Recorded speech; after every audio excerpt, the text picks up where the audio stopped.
Okay, so I'm Karlee.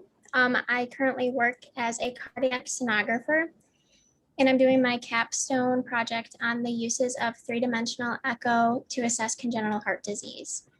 So 3D echo is a great asset to ultrasound imaging and has several benefits in comparison to 2D. 3D echo can be used in both the adult and pediatric cardiac labs. However, I will be focusing on how this imaging technique is used for individuals with congenital heart disease, which is seen in the pediatric population.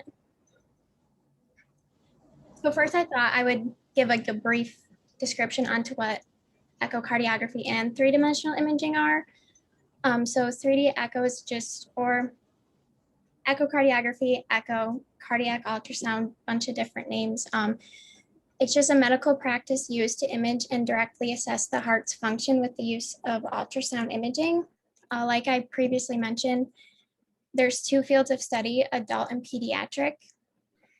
Three-dimensional imaging is just an image that provides depth perception, and it allows for the user to rotate the image to see a structure as a whole rather than as separate slices. So the two pictures that I included on the side, those are two-dimensional images of someone's heart, and those are two separate imaging planes as well. So a background into three-dimensional echo. So how does it work? It's either performed transhoracically or through transesophageal. So I would either be scanning directly on a patient's chest, or a cardiologist would insert a very long ultrasound transducer down someone's esophagus to take 3D images that way. It's only performed with a matrix array transducer. It has different specific properties like beam steering, different physics principles to acquire the 3D images. So how the pictures are taken, so you first need to take a series of two-dimensional images, all at different imaging planes, with the use of an EKG and breathing instructions to eliminate artifacts. And then those separate 2D images are then stitched together to create one 3D image. So in this video I have to the right, those three pictures, vertically, those are just, they're of the same structure, but at different imaging planes. And then it's all stitched together to create that one 3D image to the right. And you can see how you can directly assess a specific structure from different views. So how does this provide better images than 2D? So 3D allows physicians to look at cardiac structures from a more surgical standpoint, rather than looking at a series of 2D images that provide a different degree of information. And that can play a really big role in someone's treatment or clinical decision-making. So now congenital heart disease. So these are heart defects that patients are only born with. They do not develop over time. It occurs during fetal development, roughly around the 4th week of gestation, and the heart just doesn't form correctly. It's quite common. It occurs in 1 out of 4 babies. Wow. The causes to congenital heart disease, for the most part, it's pretty unknown. It can randomly happen. However, genetics, any diseases or life choices or medications that a mother is taking during pregnancy also increase the risk. So what does life look like for a patient with congenital heart disease? Really just checking up, routine echoes, and depending on what kind of congenital heart disease they have, they could undergo a corrective surgery shortly after they're born, or throughout their lifetime, they would have palliative treatment or repairs to sustain and eliminate any symptoms. So some common defects that are seen in echo, I don't plan on going in depth with any of this because it'd be long, but septal defects, aortic coarctation, double outlet right ventricle, transposition of the great arteries, Epstein's anomaly, hypoplastic left heart syndrome, tetralogy of Fallot, total anomalous pulmonary venous return, and truncus arteriosus. And then this picture at the bottom is just shows a more realistic I guess, representation of what these defects could look like. So tetralogy of Fallot is quite complicated. A lot of congenital heart defects are. A lot of pathology needs to be present for a specific defect to be diagnosed. So for a tetralogy of Fallot, there needs to be pulmonic stenosis, an interventricular septal defect, an overriding aorta, and a dilated and thickened right ventricle. So all of those things put together would make a tetralogy of Fallot. So 3D's uses to assess congenital heart disease. So like I kind of just said, congenital heart disease is pretty complicated. So when these defects are present, using 3D allows the better understanding of anatomy for these defects in general, meanwhile also accurately assessing the defects as well.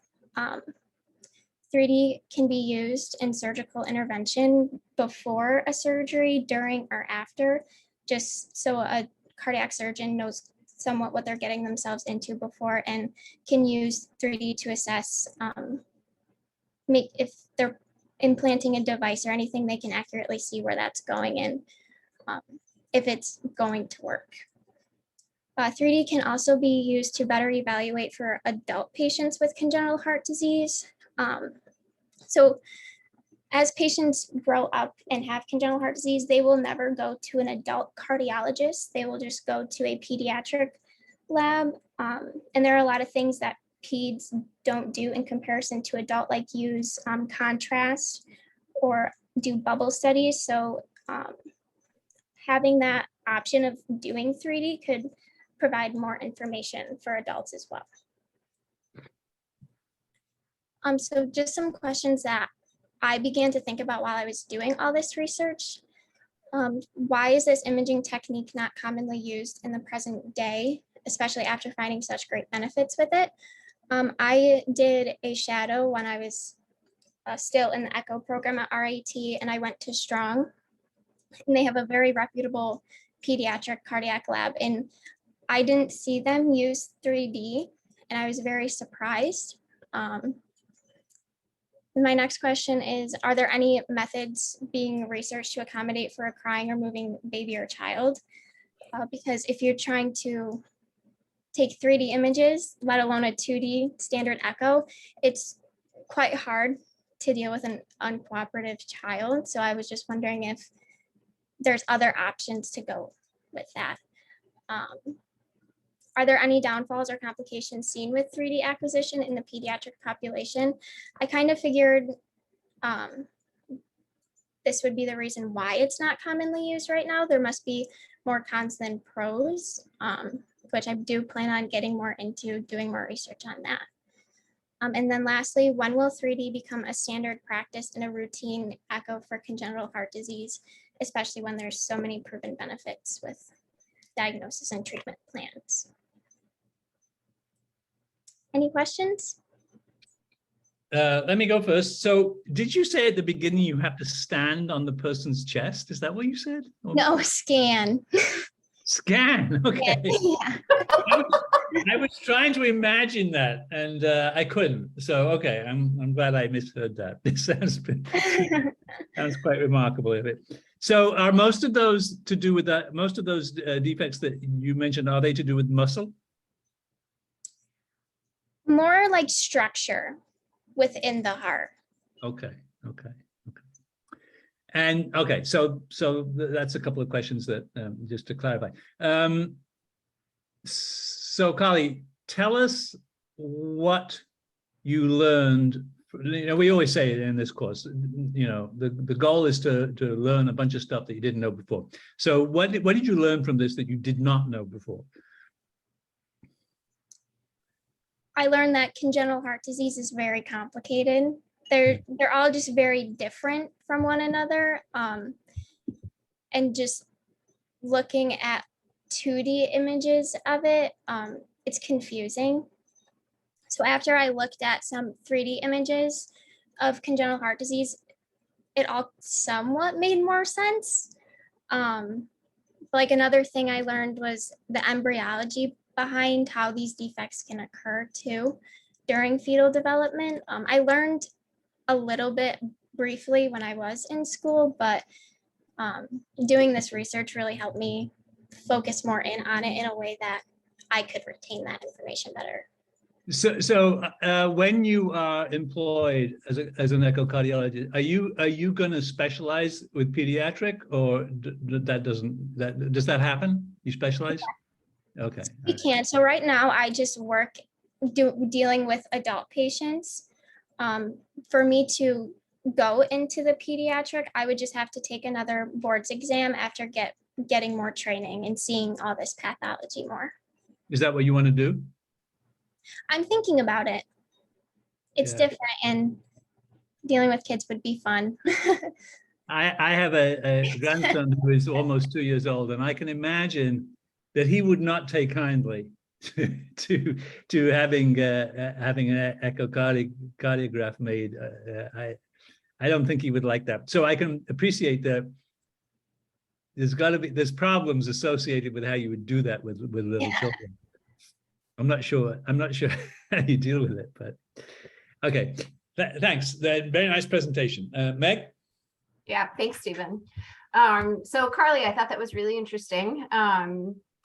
I really appreciated especially the kind of the 4 broader questions that you have that are kind of out there as next things to think about. And I guess I'm wondering what is, since there are, you know, from a 20-something's perspective, clear benefits of using this type of imaging, what are maybe some of the hurdles to getting there, and why do you think we aren't using it yet? Is it a cost issue? Are there additional issues? I mean, insurance costs, but are there additional issues too? I have to imagine that there doesn't have an impact on anyone's health. I know sometimes when you use dye and continue to do that repeatedly, that can have an impact on the liver, et cetera, or the kidneys. But I'm wondering your thoughts on that. I think a big thing why it's not used, I probably the cost of it, just because that equipment is expensive. But I'm just wondering if some people just don't want to take the time to learn how to use that technology either too. And implementing it into a routine echo, whether it is for adult or pediatric, it does add more time to the exam, and it's long enough in general as it is. But I really think the biggest thing is the cost of it. Yeah. So, and I have to imagine too that at some point the benefits will far outweigh the costs, and so it will end up being, you know, more expensive to not use this type of technology than it is to use it. So at least that's what would be the hope. Well, I will certainly, you know, in general, so for congenital heart defects, you know, I can see that this would be helpful. In other issues related to the heart, is this type of 3D imaging, would it be helpful? I mean, across the board? I think so. I think especially when patients' surgeries are on the table and some defects like an atrial septal or a ventricular septal defect, a hole in between 2 different chambers, to assess like the size, or during the surgery after the device is inserted, you could see if there's any residual shunting or anything like that. I think it could be extremely helpful. And I think using 3D, it helps create accurate measurements as well. So in pediatric, they do calculate ejection fractions, like how well the heart is pumping in general, and they can use 3D for that too. And like how I said in my presentation, they don't use contrast just because that would involve putting an IV in. I wouldn't want to put an IV in a child, but that could just be something else they could use for more accurate calculations and measurements and things like that. Right, which would then hopefully lead to more accurate treatments. Yeah.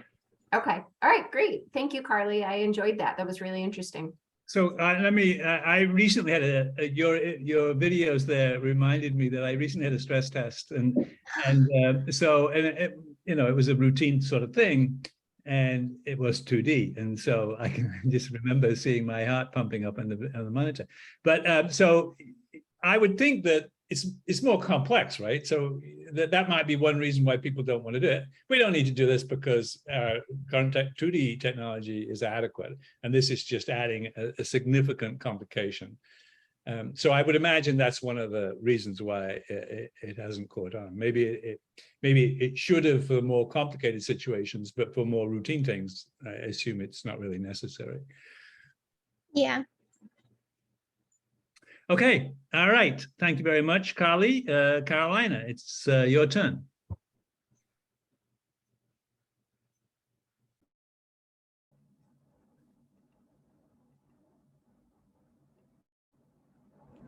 Can you guys see the screen?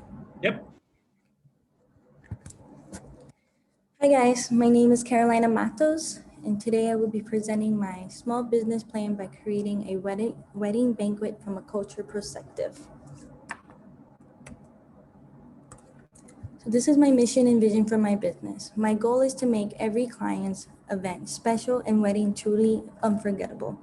This comes from diversity and inspiration in welcoming all Latin American wedding tradition. The important parts for the business is to be effective by circle.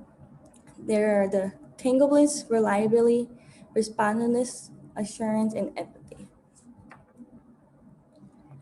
What my business does is these 4 goals: uncompromising quality, passionate service, growth, and equity. I have always been eager to serving the best service to customers and ensuring they have many special moments at their events. Through the planning progress, I have created a menu here for my customers to look at so they can pick the choices they want for their wedding. That includes appetizers, dinner, and desserts. I have also included the bar menu, that comes with the most popular beer list and the most top brand liquor. I have always loved working with the new cultures and learning new kinds of food.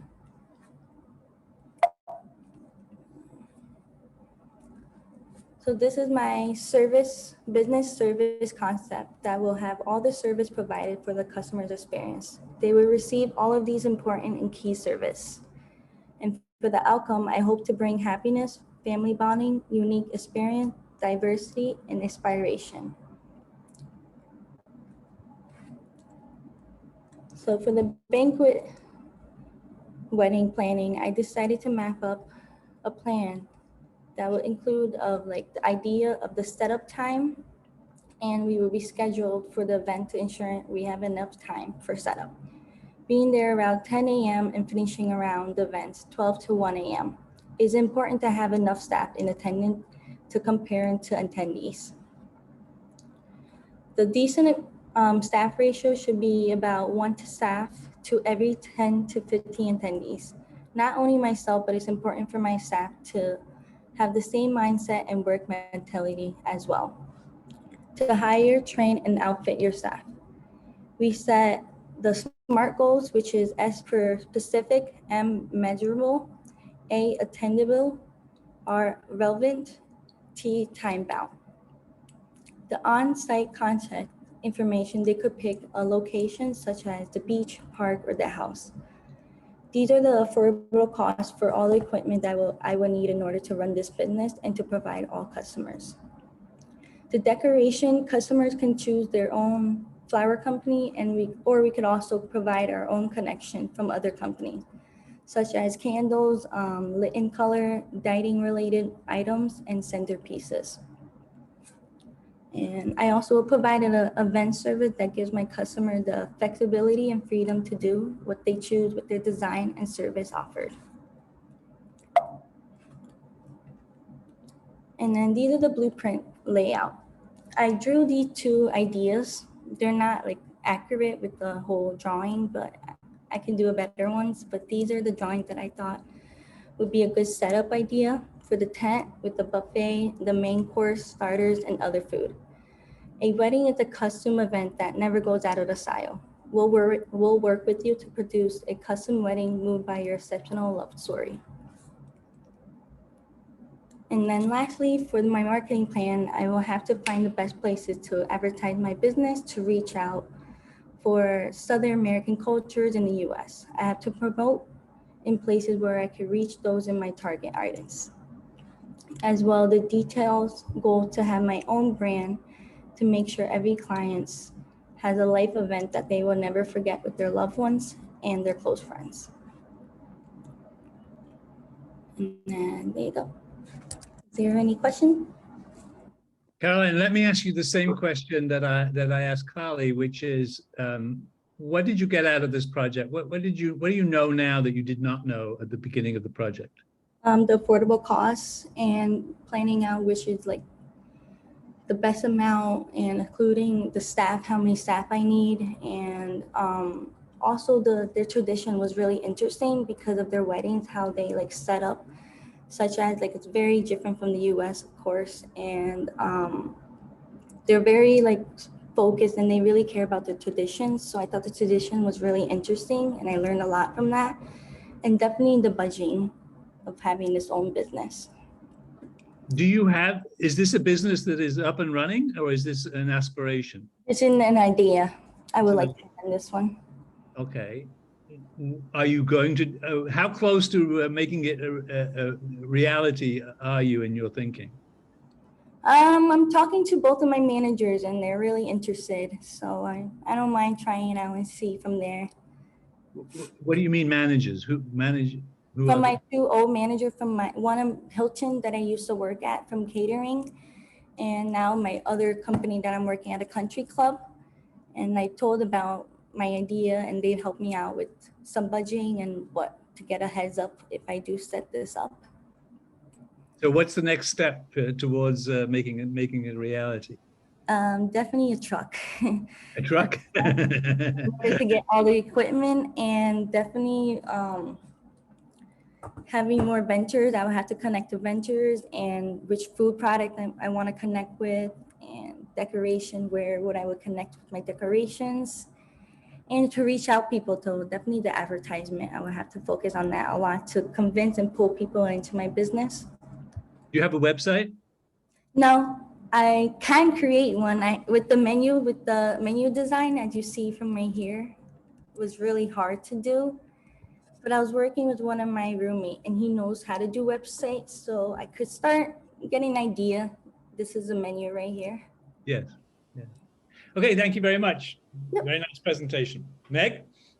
Thanks, Stephen. So I think that's a really interesting niche idea. Wedding planning obviously is, and event planning is not a new idea, but making it a cultural experience, that's interesting. Yeah, you don't do that around here. So that's why I was like, oh, let me start that idea. Why not? Right. So I guess I would ask, it sounds like you've done quite a bit of research about what you would need to get things started, how to market, how to budget. But I think what would probably be a good step two would be to do some customer discovery and some exploration to see whether or not you have a market. Yeah. You might not be in the area where the market exists. You might need to be somewhere else that has a greater, cultural population and a need.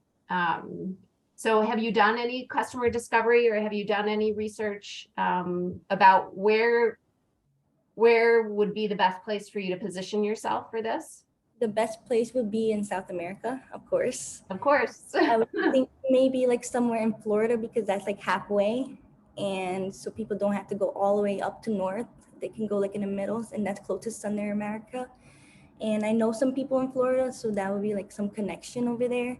But I'm from Brazil, so I feel like that is kind of, but that's not what my main focus on is Brazil because that's not anything I'm learning new. So I was mostly focused on Mexican, Colombian, and Peruvian. So those are like the 3 areas near Florida. So I was thinking, oh, those are like some nice area and I could get some customers over there. Right. And well, and if what sets you apart from other event and wedding specific planners is that you're providing this cultural experience. If you're in South America, that is the cultural experience. So it's no longer your specialty, it's the norm. So Right. I think keeping yourself somewhere like in Florida or somewhere where there is a good cultural, you know, number of people that would be interested in this service, I think is smart. But I would encourage you, and you know, RIT, even for students that are finished, has a lot of resources, business coaching, et cetera, for students that are interested in launching businesses. And so before you buy that truck, make sure that you make sure that you look into, you know, some of those pieces, and just even there are free online courses, et cetera, where you can gather up a lot of that information. Because again, I think you've got a good idea. And it sounds like you're just starting to scratch the surface with some of the pieces, and you want to make sure that you line all the pieces up in the right order, just to make sure that it's successful. I did look around in Rochester, but it was not really successful because there are not a lot of like Latin around people around here. Exactly. So I was like, Upstate New York is not your place. No. But there are places that where for sure I think this would be you know, really popular and where you would be successful. But aligning your market with your product, you know, is what you need to do. So yeah, I thought it was really interesting, and I hope that if you know, you do want to pursue this, that you reach out to some of the contacts you have at RIT, even as an alum, so that they can help you with some of this work. I did work at Brick City for 2 years and a half. Okay. So I could go back there and ask them. Yeah, and we've got just a lot of expertise in the Simone Center for Innovation and Entrepreneurship. So people that are doing all different kinds of businesses, including hospitality, you know, that would provide some good information for you. So yeah, really interesting. I know you've been in hospitality for a while now, so you've got some practical hands-on experience. So this seems to align with your skills and competencies. So good luck. Thank you. Yeah. Any other questions from anybody? No? Okay. Wow. We have set a record, Stephen. We've never done this before.